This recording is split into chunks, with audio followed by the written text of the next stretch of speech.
Assalamualaikum warahmatullahi wabarakatuh. Mari kita simak alur cerita Battle Through the Heavens.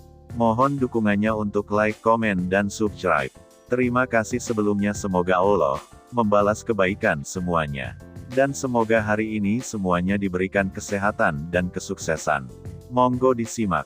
Malam secara bertahap menutupi seluruh padang pasir.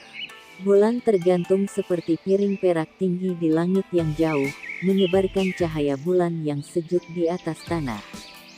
Ada beberapa orang di gurun terpencil itu. Namun, secara mengejutkan terdengar suara-suara manusia yang nyaring dan hangat di atas bukit. Suara menyebar dan secara signifikan mengurangi kehangatan yang tenang di sekitarnya. Cukup banyak tumpukan api yang memancarkan percikan api yang terbang ke langit dari dalam kam di puncak bukit. Cahaya dari nyala api menyalakan seluruh tanah perkemahan sampai cukup terang. Banyak orang mengitari tumpukan api. Tangan mereka memegang beberapa botol anggur saat mereka tertawa terbahak-bahak. Setelah itu, botol-botol bertabrakan, memancarkan suara ping di tengah-tengah tawa. Xiao Yan duduk di samping setumpuk api. Dia tersenyum ketika dia melihat orang-orang besar di sekitarnya, yang telah mabuk sampai wajah mereka memerah. Atmosfer semacam ini adalah sesuatu yang jarang dia alami. Saudara Xiao Yan, di sini. Minumlah sedikit untuk menghangatkan tubuh kamu. Gurunnya dingin. Tawa tiba-tiba terdengar saat Xiao Yan mengipasi api. Segera, botol anggur terbang ke arahnya. Xiao Yan mengulurkan tangannya dan secara akurat meraihnya. Setelah itu, dia mengangkat kepalanya untuk melihat Han Chong, yang memiliki bau alkohol di sekujur tubuhnya. Dia lalu tersenyum sambil mengangguk. "Terima kasih, kakakmu Han Chong." Setelah mengatakan ini, dia mengangkat botol anggur dan meneguk 2 suap. Panas berapi naik dari perutnya, menyebabkan muka memerah di wajahnya. "Hahaha, anak kecil Xiao Yan, tidak buruk. Kamu masih memiliki roh manusia." Beberapa penjaga Han klan sekitarnya tanpa sadar tersenyum dan memuji ketika mereka melihat itu Xiao Yan telah meminum setengah kantong anggur ampuh dalam satu tembakan. Xiao Yan tersenyum kepada semua orang. Dia baru saja akan berbicara ketika tenda di tengah perkemahan tiba-tiba terbuka.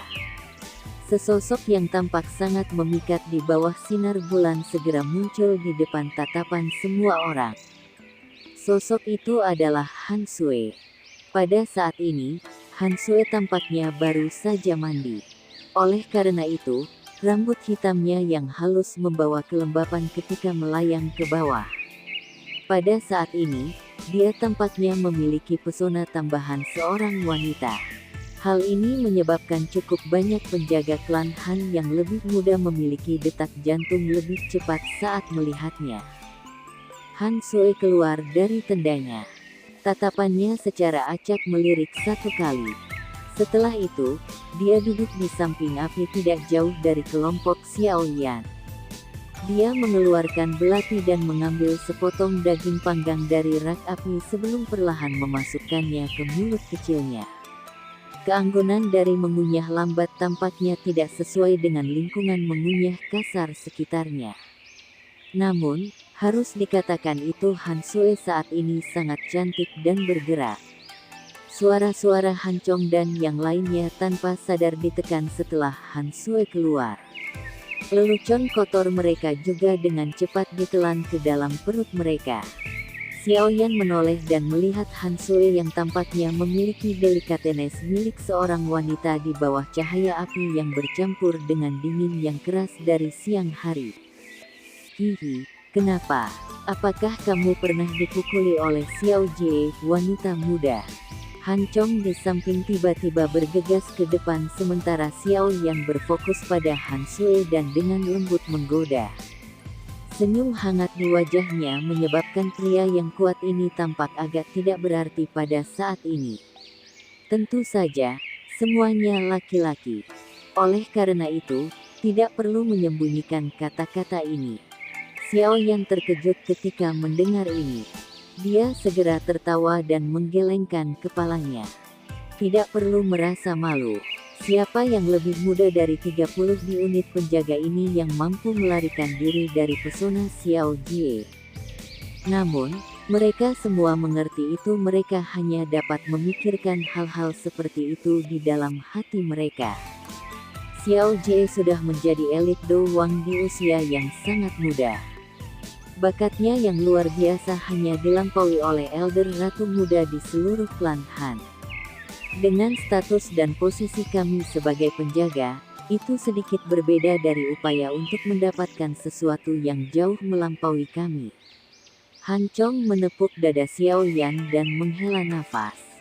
Xiao Yan mengangguk sedikit. Meskipun dia tidak menyadari betapa kuatnya klan Han, menjadi wanita muda dari klan Han, status Han Sui secara alami lebih tinggi dari penjaga ini. Oleh karena itu, orang-orang muda di klan yang memendam cinta padanya mungkin akan berakhir dengan mimpi yang kacau. Namun, Xiao Jie, Miss Muda, memang orang yang cukup baik. Meskipun dia biasanya sangat keras, dia memperlakukan kami dengan cukup baik. Jika ada penjaga yang terluka parah dalam sebuah misi, dia akan meminta klan untuk membayar sejumlah uang untuk diberikan kepada keluarga penjaga itu. Harus diketahui itu begitu seseorang kehilangan kegunaannya di tempat lain, pihak lain akan meninggalkanmu. Seseorang harus menganggap dirinya beruntung jika pihak lain tidak diam-diam membunuh kamu karena mereka takut itu kamu akan membocorkan rahasia. Han Chong memukul mulutnya dan berkata. Xiao Yan terkejut. Tidak disangka itu wanita yang tampak dingin ini akan benar-benar memiliki hati yang baik. Han Sui tidak memiliki selera makan yang besar. Oleh karena itu, dia berdiri setelah beberapa saat. Matanya yang cantik menyapu tenda sebelum segera menangkap Han Chong. Dia berbicara acuh tak acuh, mereka yang bertugas malam ini tidak boleh minum alkohol. Yang lain juga harus minum lebih sedikit. Semua orang harus lebih memperhatikan ketika kita melewati wilayah ular iblis Siamang besok. Dia tidak tinggal lama setelah mengucapkan kata-kata ini. Dengan langkah lembut, dia perlahan memasuki tendanya sebelum memadamkan cahaya di dalamnya. Suasana di area perkemahan tidak lagi santai seperti sebelumnya ketika Han Sui kembali memasuki tendanya. Beberapa orang merajut alisnya sebelum dengan lembut mengutuk. Karena Xiao Yan berada cukup jauh, dia tidak dapat dengan jelas mendengar apa yang dikatakan. Namun, dia samar-samar bisa melihat sesuatu ular setan. Sepertinya ular iblis apapun yang bernama Siamang yang disebutkan Han Sui sebelumnya. Sial, aku lupa tentang bajingan serakah dan cabul itu. Baiklah, mari kita semua berhenti minum. Gandakan penjaga malam ini dan pastikan tidak ada yang salah. Han Chong memegang botol anggur dan dengan kasar menuangkannya ke mulutnya.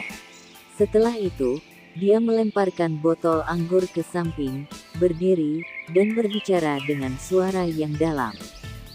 Semua orang juga mulai membuang stoples anggur setelah mendengar teriakan Han Chong.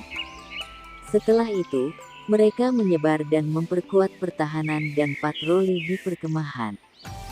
Xiao Yan sedikit tertegun ketika dia melihat ke perkemahan, yang dengan cepat menjadi lebih serius. Sesaat kemudian, dia berdiri dan bertanya, "Kakak Han, apa itu ular iblis Siamang?" Han Chong tertawa pahit ketika mendengar ini. Dia berkata, "Kami akan melewati sebuah tempat yang disebut ngarai 10.000 ular. Tempat itu adalah wilayah ular iblis yang disebut Siamang. Kekuatan orang itu mungkin baru saja mencapai kelas Do Huang, tetapi bahkan beberapa ahli di puncak kelas Do Huang tidak ingin terjerat dengan dia karena dia, sebagai ular iblis, mampu mengendalikan semua peringkat ular racun 4 dan di bawah di ngarai 10.000 ular.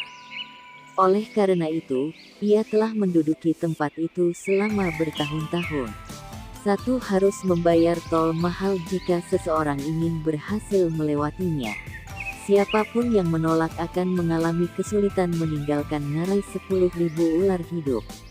Ular iblis kelas Ado Huang itu benar-benar memiliki kecerdasan dan tahu bagaimana untuk menduduki wilayah dan menjadi bandit. Wajah Xiaoyan agak aneh ketika dia berbicara. Peringkat 6 Magical Beast sebagian besar memiliki kecerdasan yang cukup tinggi. Selain itu, Siamang ini telah memakan pil Demon Transformation.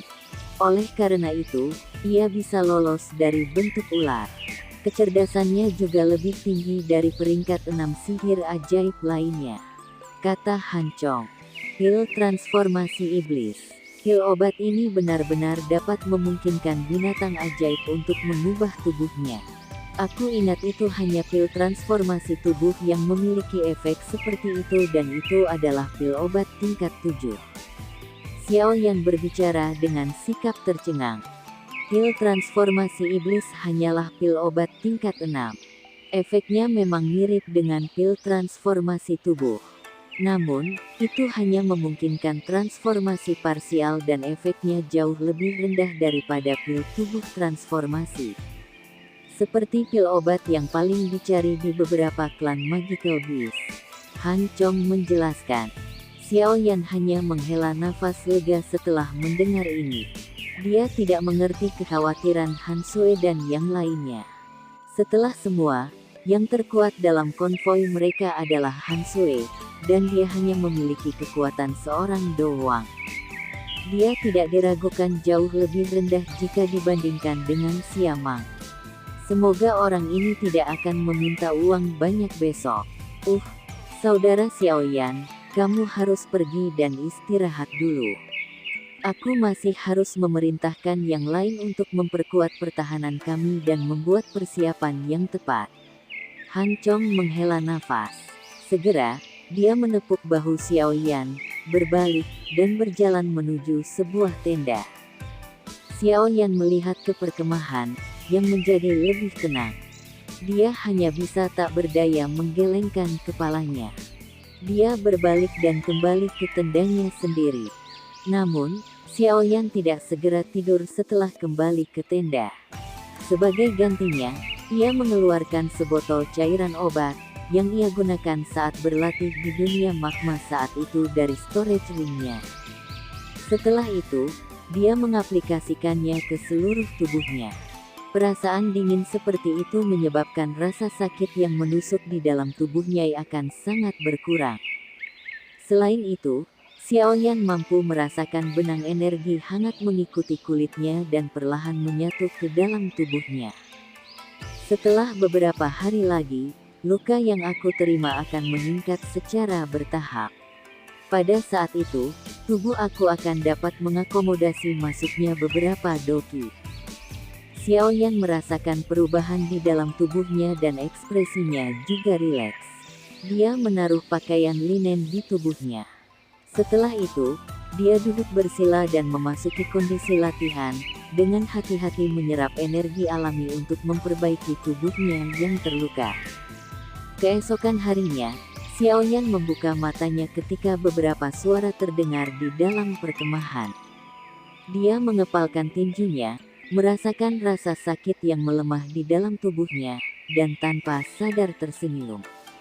Mungkin itu karena dia akhirnya sering terluka, tetapi tingkat kesembuhannya dalam menghadapi luka semacam itu menyebabkan dia merasa terkejut. Setelah bangun dan mengatur pakaiannya, Xiaoyan keluar dari tenda. Dia tersenyum pada kelompok Han Chong, yang bergegas untuk mengemasi kamp, sebelum melangkah maju dan meminjamkan tangan. Kelompok Han Chong, yang sadar akan karakter Han Sui, tidak menolak bantuan Xiaoyan. Mereka hanya tersenyum dan menyerahkan beberapa tugas yang lebih sederhana kepada Xiaoyan. Xiaoyan melemparkan tenda di tangannya ke gerbong dan baru saja berbalik ketika aroma yang tenang melewatinya. Sosok itu segera berhenti dan sepasang mata indah menyapu. Suara lemah juga terdengar, kamu akan terus berada di kereta hari ini. Jangan keluar. Dia tidak memberi Xiaoyan kesempatan untuk berbicara. Dia kembali ke gerbongnya sendiri. Setelah itu, sebuah tangisan dingin yang bergerak keluar dari dalamnya. Mulai konvoi. Sudut mulut Xiao Yan bergetar tanpa sadar saat dia melihat konvoi, yang terus maju dengan suara berderit. Orang ini benar-benar tidak buruk. Aku hanya akan menunggu dan melihat. Jika kecelakaan terjadi, aku akan mengulurkan tangan. Angin berpasir bertiup di atas gurun yang sepi karena suara melolong di langit. Angin membawa gelombang pasir saat itu terbang ke kejauhan. Beberapa bintik hitam secara bertahap muncul di ujung jalan. Sesaat kemudian, titik-titik hitam mendekat. Itu benar-benar sebuah konvoi. Ada hampir 100 penjaga dengan wajah buram menjaga konvoi. Banyak tatapan hati-hati menyapu mereka. Tangan mereka juga memegang erat senjata di punggung mereka. Lokasi bagian padang pasir ini sudah mendekati bagian eksternal wilayah dataran tengah utara. Oleh karena itu, seseorang kadang-kadang melihat satu atau dua angka. Namun, mereka sangat jarang dan mereka menghilang dalam sekejap mata. Seluruh jalan berdering hanya dengan suara kuku kuda dan teriakan elang yang ditularkan dari langit. Xiao Yan bersandar di jendela dalam gerbong yang bergelombang. Tatapannya memandang penjaga yang tampak tegas dari klan Han.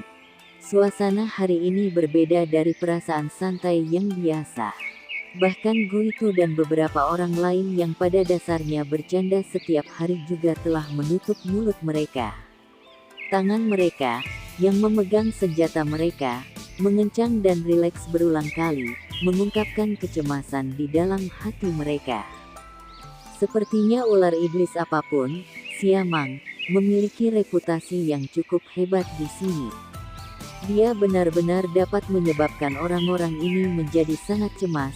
Xiao Yan dengan lembut bergumam setelah menyerap ekspresi orang-orang di sekitar ke matanya. Xiao Yan merenung sejenak sebelum menggelengkan kepalanya. Setelah itu, dia duduk bersila di gerbong, menutup matanya, dan sembuh. Kemuraman di dalam gerbong berlangsung sekitar 2 jam atau lebih sebelum tiba-tiba berhenti. Pada saat ini, Xiao Yan, di dalam kereta, tiba-tiba membuka matanya. Tatapannya melewati celah jendela dan secara kebetulan bisa melihat puncak gunung yang curam tidak jauh. Di tengah-tengah puncak gunung ada retakan yang tampaknya telah dibelah. Retak itu sekitar beberapa lusin kaki dalam ukuran, muncul seperti jurang. Ketika kereta berhenti, persepsi spiritual Xiao Yan secara akut merasakan itu detak jantung semua orang menjadi sedikit lebih cepat. Tampaknya ini seharusnya disebut ngarai 10.000 ular.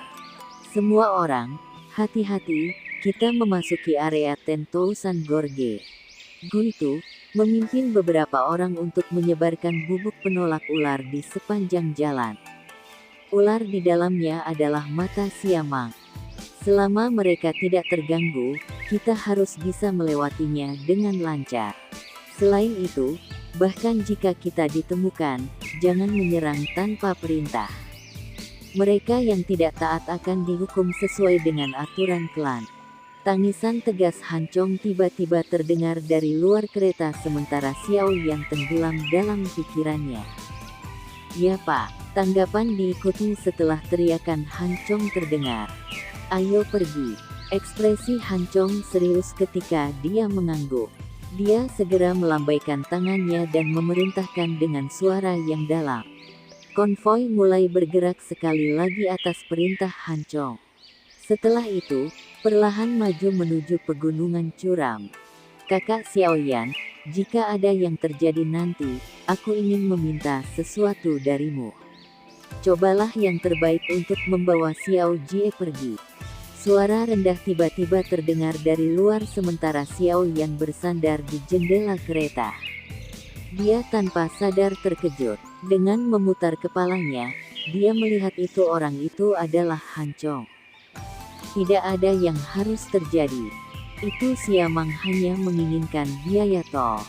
Bukankah semuanya akan beres jika kau memberinya bayaran pada saat itu? Xiao Yan bertanya. Jika Xiao Jie tidak ada, Sepertinya kita bisa menyelesaikannya hanya dengan membayar sejumlah uang.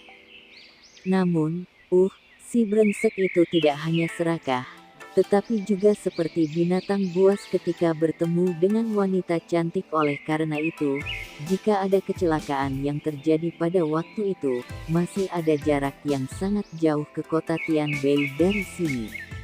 Bahkan klan Han akan mengalami kesulitan untuk menimbulkan banyak ancaman. Han Chong melihat kereta depan yang memancarkan aroma tenang, menghela nafas, dan tertawa terbahak-bahak. Xiao Yan hanya tiba-tiba memahami setelah mendengar ini. Mereka benar-benar mengkhawatirkan dirinya. Tidak heran kelompok itu muncul seolah-olah mereka akan bertemu musuh yang hebat. Kakak Han, kamu dapat yakin itu tidak ada yang akan terjadi pada semua orang. Xiao Yan tersenyum sambil menjawab. Han Chong hanya memperlakukan kata-kata Xiao Yan sebagai bentuk penghiburan. Dia tertawa pahit saat dia mengejek dirinya sendiri. Dia jelas mengerti itu Xiao Yan saat ini adalah orang yang terluka parah, namun dia masih bisa dijelaskan Kane dan memberitahunya ini. Jika sesuatu terjadi pada saat itu, kemungkinan besar Xiao Yan tidak akan memiliki kemampuan untuk melindungi dirinya sendiri. Bagaimana dia akan membantu si rindu muda? Han Chong menghela nafas. Ketika dia melihat kereta secara bertahap memasuki ngarai, dia hanya bisa dengan gelisah menggelengkan kepalanya. Setelah itu, dia menunggang kudanya dan dengan cepat berlari ke depan sebelum mulai memeriksa sisi-sisinya untuk kegiatan apapun. Saat ini, konvoi itu masih memasuki ngarai 10.000 ular. Karena mereka takut untuk mengganggu apapun, gerbong mereka semua ditutupi oleh pakaian. Mulut banteng bertanduk hitam menarik truk itu juga diblokir. Kelompok itu menyelinap ke ngarai dengan cara tersembunyi. Semua penjaga klan Han di kedua sisi gerbong sudah menarik senjata mereka. Tangan mereka yang lain memegang serbuk berwarna putih yang berulang kali mereka benturkan di kedua sisi jalan. Konvoi itu tidak bertemu dengan apapun di tengah atmosfer yang cemas ini. Sekitar 10 menit kemudian, mereka melewati bagian tengah jurang. Dari Hede, mereka bisa melihat keluar dari ngarai di kejauhan.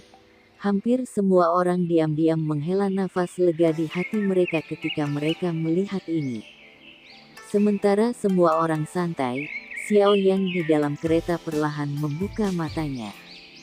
Dia segera menghela nafas pelan. Mereka memang tidak bisa bersembunyi dari masalah. Desahan itu baru saja terdengar ketika seluruh ngarai langsung bergetar. Segera, pohon-pohon di kedua sisi ngarai dengan cepat runtuh, menampakkan beberapa ular besar. Sialan, kami telah ditemukan. Tingkatkan kecepatan kami. Pergi. Han Chong berteriak dengan marah. Ekspresinya menjadi jauh lebih buruk ketika dia melihat adegan ini. Pada saat ini, dia tidak perlu menangis. Para penjaga klan Han yang berpengalaman sudah pergi untuk mendesak banteng bertanduk hitam ke depan. Setelah itu, konvoi itu bergemuruh dan mempercepat, mencoba yang terbaik untuk mengisi muatan dari jurang.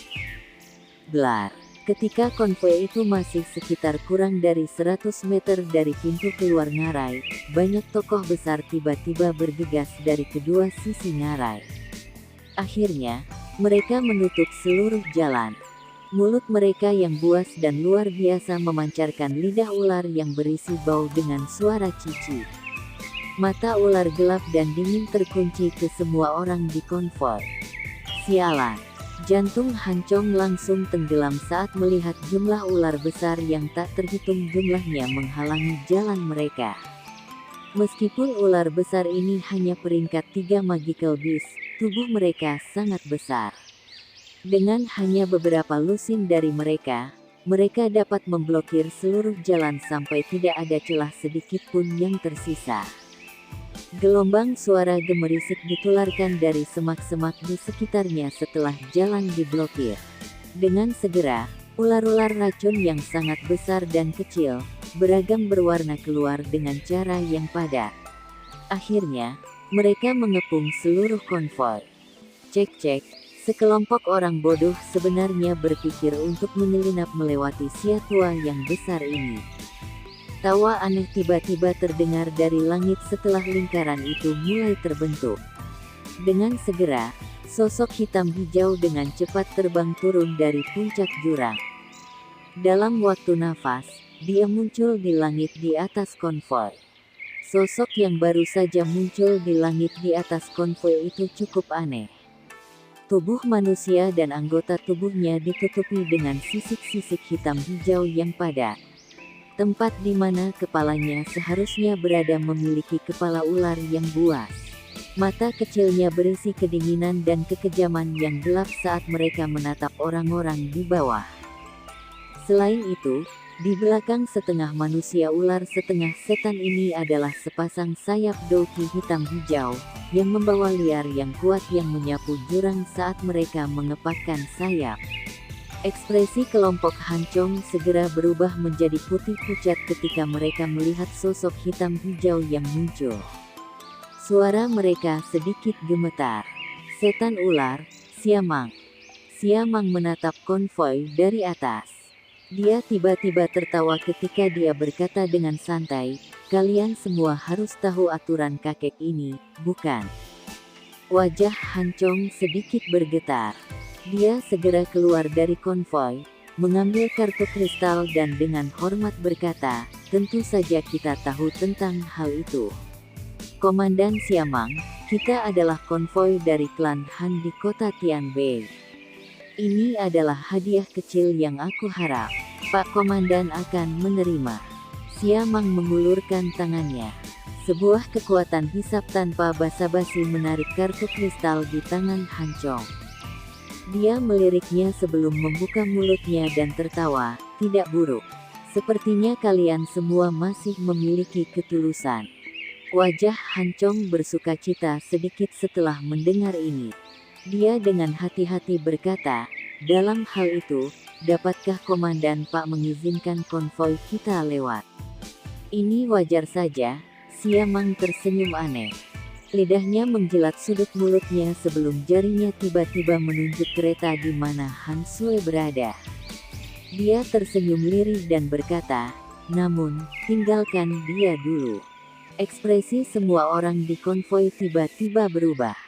Cukup banyak orang yang dengan diam-diam mempererat genggaman senjata mereka. Hancong dengan lembut menghirup nafas dan dengan penuh hormat bertanya, "Apa maksud Komandan?" "Hihi, gadis kecil, tidak perlu bersembunyi. Kakek ini sudah mengendus aroma di tubuh wanita dari jarak jauh. Lagi pula, kakek ini juga tahu itu kali ini aku bertemu dengan yang sangat indah, karenanya, kamu harus keluar." Siamang mengabaikan Hancong dan tertawa aneh di kereta yang tatapannya telah terkunci. Blar. Suara Siamang baru saja terdengar ketika atap kereta meledak. Sosok manusia muncul sebelum berdiri di atap gerbong. Tatapan dingin melotot pada Siamang di langit. Cahaya merah langsung meletus di mata Siamang ketika dia melihat wajah Han Sui. Dia segera tertawa ke langit, "Ini benar-benar seperti yang kakek ini harapkan. Hadiah kali ini benar-benar kaya. Sudah lama sejak aku bertemu hal-hal yang sangat indah." Wajah Han Sui sedingin es. Niat membunuh melintas matanya yang cantik. Dia mengatupkan tangannya yang lembut dan sebuah longsword muncul. Dia mengepakkan sayap doki di punggungnya saat dia tiba-tiba melesat menuju Siamang. "Hihi, gadis kecil, bagaimana bisa kekuatan Do Wangmu ini lolos dari telapak kakek ini?" Siamang tertawa terbahak-bahak ketika dia melihat Han Sui menagih. Dia melebarkan mulutnya dan pilar doki berwarna hijau jade melesat keluar. Akhirnya, itu menabrak longswordnya dengan cara seperti kilat. Longsword hancur dan sosok Han Sui juga dipaksa kembali. Kemiringan tampak di wajah merahnya yang ramping. Jarak antara Do Wang dan Do Huang terlalu besar. Komandan Xia, kita adalah orang-orang dari klan Han di kota Tianbei. Jika kau menyerang kita, kepala klan Han dan tetua pasti tidak akan melepaskanmu. Han Chong segera berteriak marah ketika melihat Han Sui mengalami kemunduran. Tes, klan Han ya. Meskipun ada kehadiran orang-orang tua itu, tapi apa yang bisa mereka lakukan padaku? Aku selalu bisa melarikan diri jika aku tidak bisa mengalahkan mereka. Selain itu, selama aku meninggalkan kalian semua di sini, yang akan tahu itu aku menyerang orang-orang dari klan Han. Xia Mang tertawa dengan cara yang aneh. Setelah itu, mulutnya mengeluarkan suara mendesis yang tidak biasa. Ketika suara mendesis ini dipancarkan, cahaya dingin melintas di mata ular-ular berbisa yang tak terhitung jumlahnya di kedua sisi ngarai. Segera, mereka menembak ke arah konvoi seperti panah. Adegan yang sangat padat tampak seolah-olah hujan ular berbisa muncul sangat menakutkan. Wajah hampir semua orang mengungkapkan keputusasaan ketika mereka dihadapkan dengan sejumlah serangan ular beracun yang menakutkan. Mereka memegang senjata mereka dengan erat dan bersiap untuk bertempur sampai mati. Blar, blar, blar. Ular-ular berbisa dari segala arah tampaknya berusaha menutupi langit. Namun, ketika mereka kurang dari 10 kaki dari konvoi, tubuh mereka tiba-tiba menegang. Segera, mereka memancarkan suara berderak saat mereka berubah menjadi kelompok bola api. Dalam waktu singkat, mereka berubah menjadi tumpukan abu yang tersebar dari langit. Melihat perubahan mendadak yang tiba-tiba ini, semua orang yang hadir, termasuk kelompok Han Chong, Han Sui, dan Xia Mang semuanya tercengang. Ini. Sekian alur cerita Battle Through the Heavens. Tunggu next episodenya. Mohon sodako subscribe, like, dan komennya dan share-nya. Semoga kebaikannya dibalas oleh Allah. Dan semoga hari-hari sedulur semuanya diberikan kebahagiaan, kesehatan, dan kesuksesan. Terima kasih. Assalamualaikum warahmatullahi wabarakatuh.